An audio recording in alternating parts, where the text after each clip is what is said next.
महाराज जी, लोगों को जो ये माता आती है वो क्या होता है? प्रणाम करना चाहिए। कोई माता पिता नहीं आती है तो नाटक की बातें हम इन्हें नहीं मानते। खुद देखा है, हम एक घटना बताते हैं।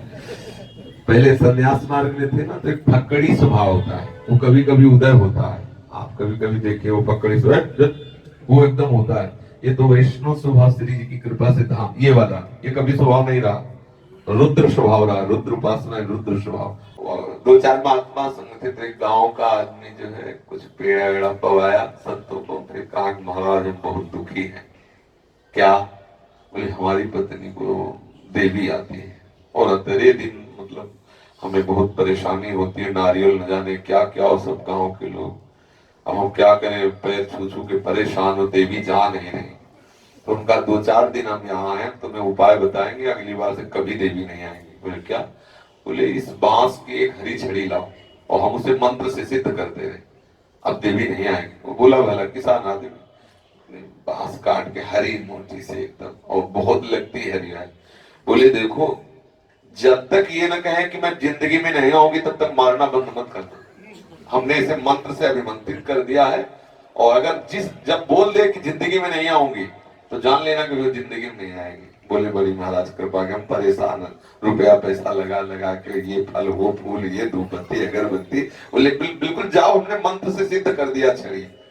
वह जहां आई देवी ऐसे कि मैं दुर्गा, तो उठाया वही डंडा, और 10-15-20 के बाद बोली कि बस हम, अरे हमें क्यों मारे, देवी तो चली गई। अरे बोले नहीं अभी नहीं गई। अब बोले जिंदगी में नहीं आएगी, जिंदगी में नहीं आएगी।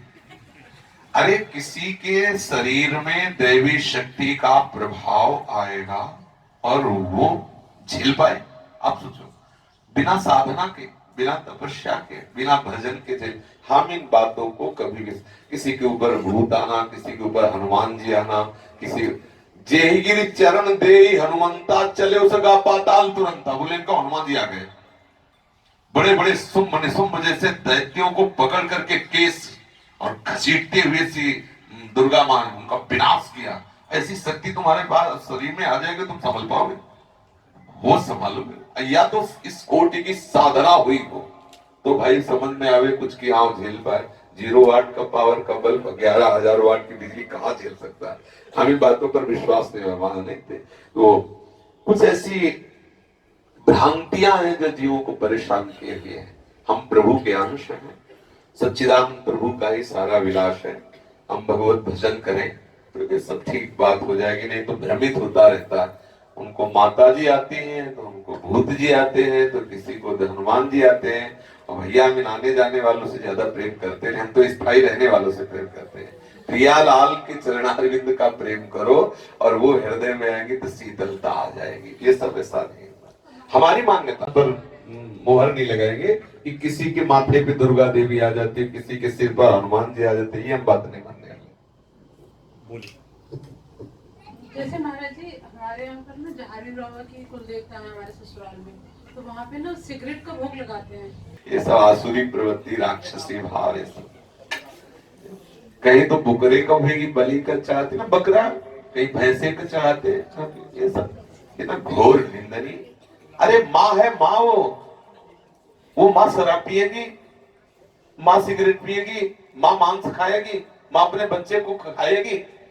अरे चाहे आप काली बोलो, दुर्गा बोलो, चामुंडा बोलो, सारा जगत उसका बच्चा है। उसको कहा जाता है जगदम्बा, जगत की माँ। जैसे हम उसके लिए प्राण प्यारे, वैसे बकरा भी उसके लिए प्राण प्यारा, भैंसा भी प्राण प्यारा। आप बकरे की हत्या करने पर माँ प्रसन्न हो जाएगी। अरे बड़ी तुम्हारे अंदर श्रद्धा है तो अपना खून फाड़ के दो, तो हम जान भाई अपना खून फाड़ के कि माँ मेरी श्रद्धा, मैं खून अपना देता। तो भाई चलो कोई श्रद्धा है आप शरीर पे, हम करते खून। बकरे के ऊपर काटने में क्या जाता है? कोई भी दूसरे की हत्या करने में ये कोई बलि है? बोले हमें बलि चढ़ा रहे हैं, मूर्खता है किसी भी जीव को। उसी में माँ भगवती देख लो, बकरे में। क्या माँ भगवती उसमें नहीं? क्या बकरे में उसकी हत्या करना? शराब, बोले देवी का शराब होगा, भोग लगा, प्रसाद पा गए। प्रणाम है ऐसे प्रसाद को, ऐसे भोग को, ना ऐसी चर्चा ना ऐसे दृश्य, इनमें सम्मिलित नहीं होना चाहिए।